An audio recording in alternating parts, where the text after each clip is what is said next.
if you really want to understand the sheer unadulterated chaos that's unfolding in the auto industry right now, you honestly shouldn't look at the cars on the showroom floor. Right. You actually need to look inside the finance office. Oh, absolutely. Welcome to this segment of Auto News Talk.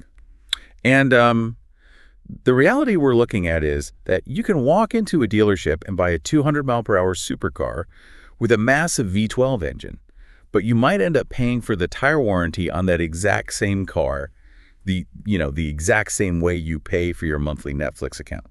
It is a totally fractured landscape out there right now. I mean, we are walking through an industry that is experiencing just a profound identity crisis. Yeah. If you want a mental map for the terrain we are exploring, just look at the friction between what automakers initially wanted to dictate to you, which was, massive, wildly expensive electric vehicles and these rigid lump sum financial add-ons. Right, the whole take it or leave it approach. Exactly. The friction between that and what your wallet will actually tolerate.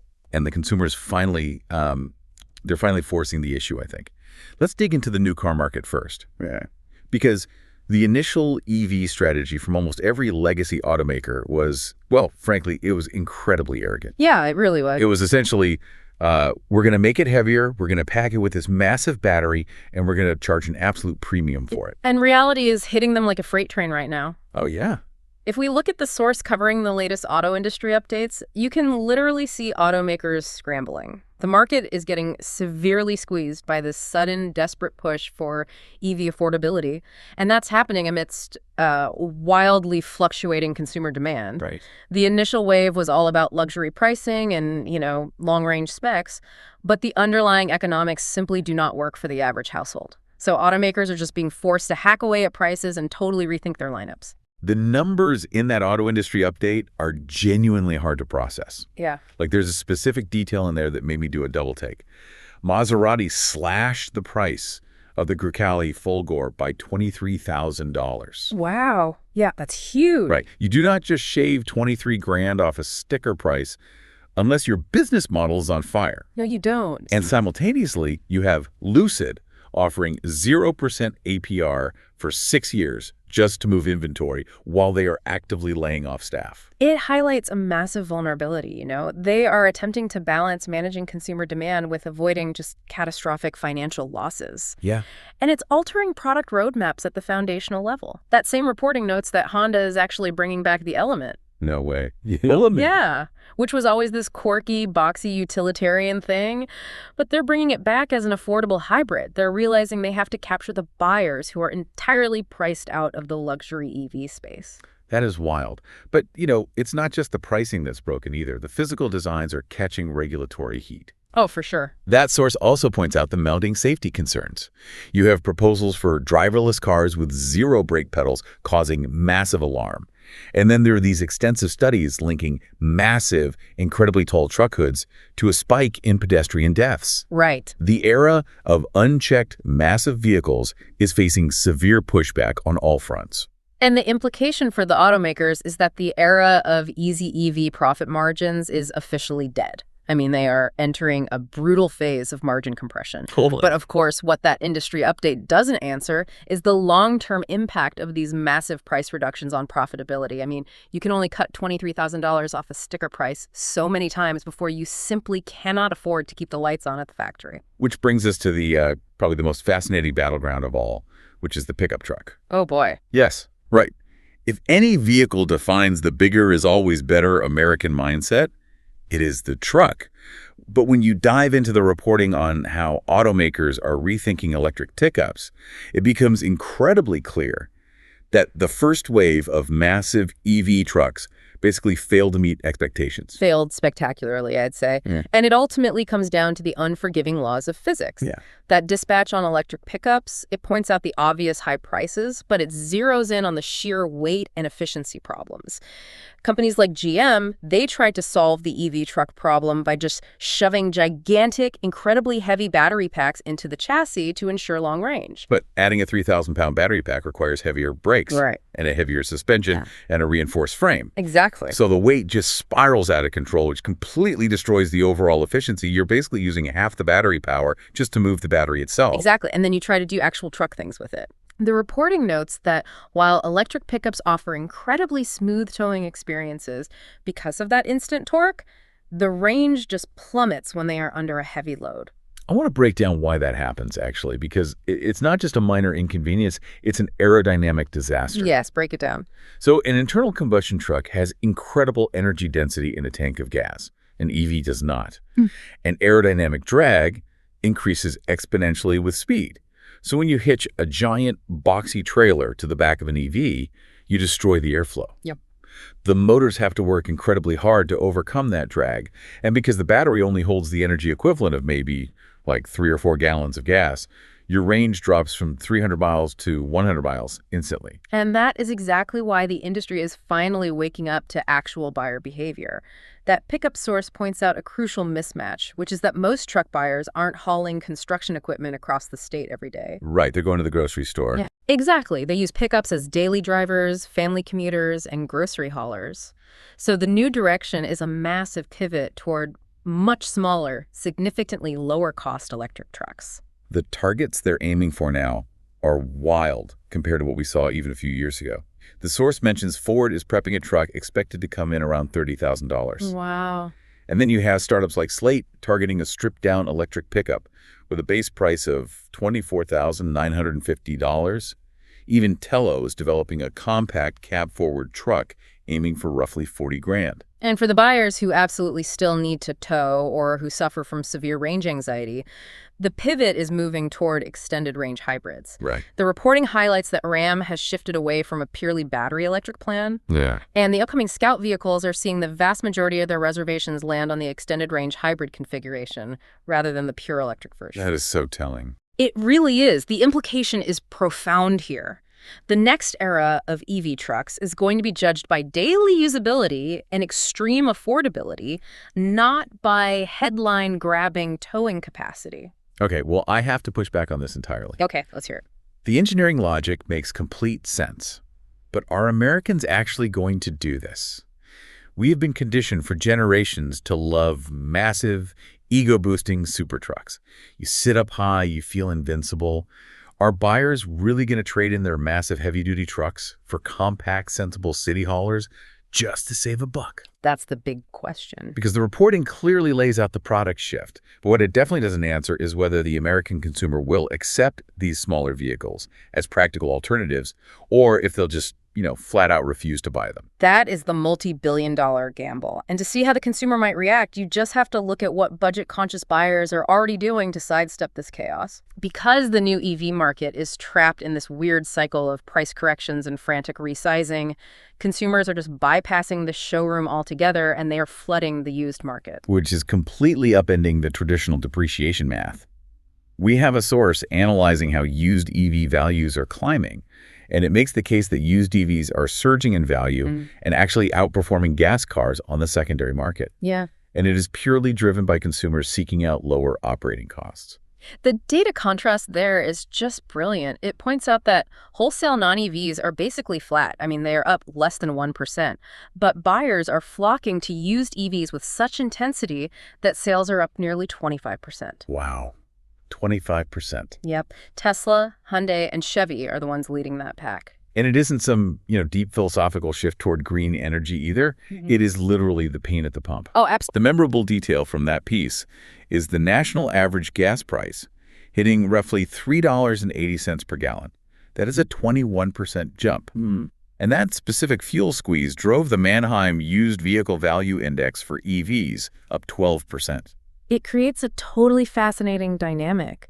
Used EVs have basically become the true, affordable entry point for electrification. Right. They allow you to sidestep the chaotic pricing of the new market, avoid the massive initial depreciation hit, and insulate yourself from volatile gas prices all at the exact same time. But it makes the used car market behave like a highly volatile stock market. Like, the value of a used EV isn't just about the condition of the tires or the paint anymore. No, not at all. It's highly reactive to external macro forces. If oil prices spike due to geopolitical tension, your used Chevy Bolt suddenly appreciates in value. Precisely. And a volatile asset class requires serious macroeconomic analytics to navigate. Oh. That brings us to another source covering a Cox Automotive Index briefing. The thrust of that reporting is that tracking these rapid, massive shifts in vehicle valuations requires industrial-scale data tools. You're talking about the Mannheim Used Vehicle Value Index. Exactly. The Cox Automotive Dispatch emphasizes how closely watched this index is, precisely because it tracks the broader economic factors shaping the entire market. It is a vital tool for both dealers and lenders who are desperately trying to figure out what a piece of metal is actually worth on any given day. They feature insights from their chief economist, Jeremy Robb, and his team, and they really highlight the importance of tracking these trends across a massive footprint. You can't just look at what a car sold for at one auction. You have to aggregate the entire economy. The detail that really stuck with me there was the sheer volume of telemetry they use. Cox Automotive supports this index with data drawn from 2.3 billion online interactions a year. It's staggering. 2.3 billion. And we should explain how that works, because those aren't just people looking at photos of cars on a website. Right. Those interactions are dealer auction bids, retail listing clicks, credit applications, and wholesale transactions.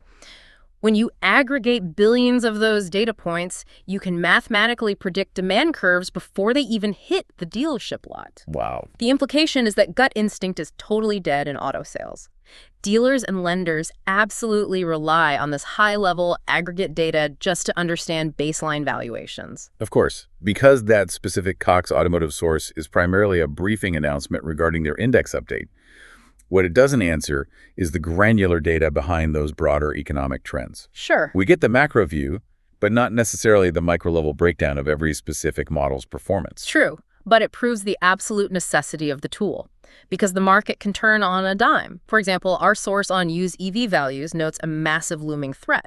What happens when the huge wave of off-lease EVs finally hits the market? Oh, right, the supply flood. Exactly. A sudden flood of supply could cause prices to completely crash, especially if gas prices happen to fall at the exact same time and demand for efficiency weakens. It is a totally fragile ecosystem. And this intense consumer focus on affordability, on managing monthly cash flow, and avoiding volatility. That mindset doesn't magically turn off once you pick out the car on the lot. No, it definitely doesn't. It is actively revolutionizing what happens when you finally sit down in the dealership's finance office. Oh, yes. The F and I. The absolute gauntlet, the land of the extended warranty. Yes, indeed. We have a deep look at dealership operations focusing on the growing demand for monthly payment options in F&I, and it reveals a massive behavioral shift. Consumers are aggressively demanding to pay for finance and insurance protection products as monthly subscriptions, which is directly attacking the industry's traditional lump sum model. It makes perfect sense, honestly. The source notes this is being driven by our broader subscription culture. When you think about your own life. You subscribe to software, to streaming services, to fitness apps, to meal delivery.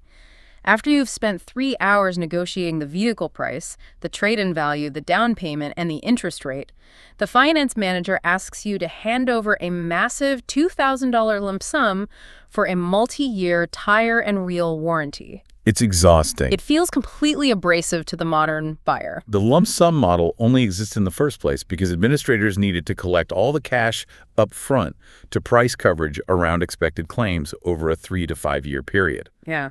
But the source explicitly warns that dealers risk losing those sales entirely if they don't adapt. Yeah. If you are sweating $3.80 gas prices, you are definitely sweating a massive lump sum add-on. But adapting is incredibly dangerous for the insurance providers. The article features John Meischner, a senior VP at Nation Safe Drivers, who points out a massive structural hurdle to doing this, which is adverse selection risk. Okay, I want to spend a second on this because this detail completely blew my mind. It's wild. Meischner explains a scenario where a customer buys a monthly tire and wheel coverage subscription. Right. The very next week, they hit a pothole and file a highly costly claim to replace a damaged rim and a blown tire. The dealership pays out $800. And then the customer just cancels the subscription the following month. It is the ultimate dealer nightmare. And this adverse selection risk is the exact reason the industry relied on rigid lump sum contracts for decades. You have to understand how an insurance risk pool works. Right, the math behind it. Yeah. The lump sum collects thousands of dollars from hundreds of people who will never bend a rim in order to pay for the one guy who does. But if it's month to month, people only subscribe when they know they're going to need it, or they cancel immediately after using it. Right. Vehicle protection plans carry hard claims risk. They aren't like streaming a movie where the cost of delivering the product to one more user is basically zero. But as terrifying as that fraud risk sounds for the underwriters, from a consumer perspective, it's completely rational. Everything in my life is a subscription. Why shouldn't my warranty be? And that is the massive implication of this shift. The F&I providers who actually figure out how to offer monthly compatible products safely, maybe by using mandatory waiting periods, clever cancellation penalties, or dynamic pricing models, they're going to gain a massive competitive advantage in distribution. What the reporting doesn't answer, though, is exactly when these safe monthly subscription products will actually hit the mainstream market at scale, or if lump sum products will ever completely disappear. It leaves that timeline very open.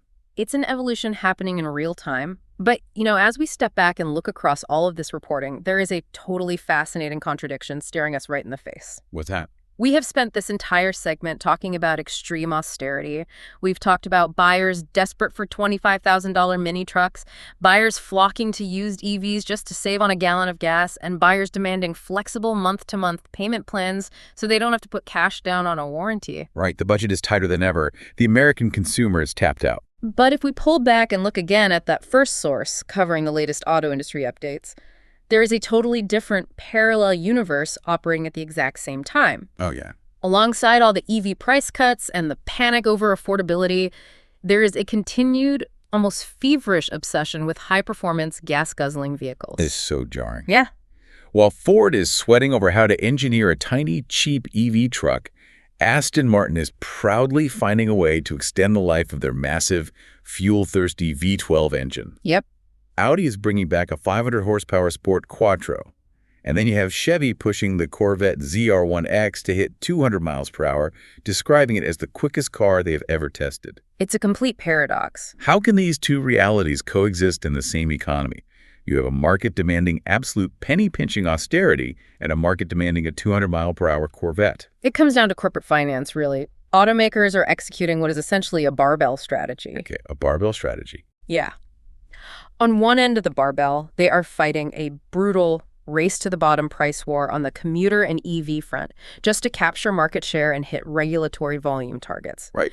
On the other end of the barbell, they are aggressively serving the ultra-wealthy enthusiast market with extreme low-volume performance vehicles. Why? Because those cars carry incredibly high profit margins. The massive profits generated by the V12s and the Corvettes are effectively subsidizing the financial losses they are taking on the discounted EVs. Okay, let's step back and synthesize this whole journey. We've looked at multiple dimensions of an industry in total transition, and if you look closely, 3 clear themes emerge from the sources we've discussed. Let's hear them. First, the affordability squeeze. Consumer budgets are finally pushing automakers to the brink, forcing them to slash luxury EV prices and rethink their truck strategies entirely, shrinking them down to meet reality. We see that supported directly in both the EV pricing updates and the electric pickup truck reporting. Absolutely. Second, we have the monthly mindset. Consumers are managing their cash flow hyper-vigilantly. They aren't just hunting for gas savings by migrating to used EVs. They are demanding that the entire dealership experience, right down to the F&I warranties, fits into a predictable Netflix-style subscription box. Right. And that behavior is heavily supported by the used EV market data and the F&I protection product analysis. And the third theme is data dependency. The sheer volatility of this market, whether it's gas prices spiking 21% or off-lease inventory threatening to flood the lots, it requires massive macro-level tools like the Manheim Index just to navigate. Yeah, you're flying blind without it. Exactly. Both the Cox Automotive Briefing Source and the used EV Market Source prove that instinct is dead. Yeah. Billions of data points are literally the only way forward. We also uncovered 2 massive tensions running through the industry. The first is product-based.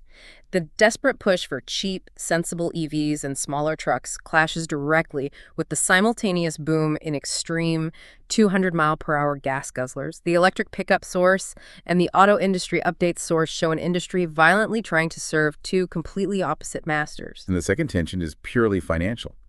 The consumer desire for flexible, monthly warranty payments highlighted in F&I reporting directly threatens dealerships with the risk of adverse selection fraud. It is a war between consumer convenience and dealership underwriting risk. So, what is the practical takeaway for you, the listener, in all of this? Flexibility is the ultimate currency right now. Yes. Whether you are a consumer shopping for a vehicle or a general manager trying to run a dealership, the traditional rigid rules of pricing, vehicle sizing, and lump sum financing are completely out the window. The winners in this transition will be the ones who adapt to the math in front of them, not the legacy business models of the past. You've been listening to this segment of Auto News Talk. The auto industry is finally learning a very hard, very expensive lesson.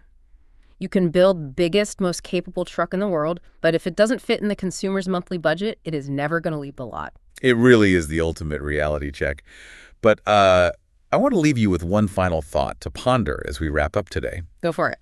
If we are rapidly moving towards subscription warranties, subscription software features in the dashboard, and a heavy reliance on leased or used EVs just to make the payments work, at what point do we stop actually owning our cars and just subscribe to mobility altogether? That is a fascinating question. Keep that in mind next time you visit a dealership.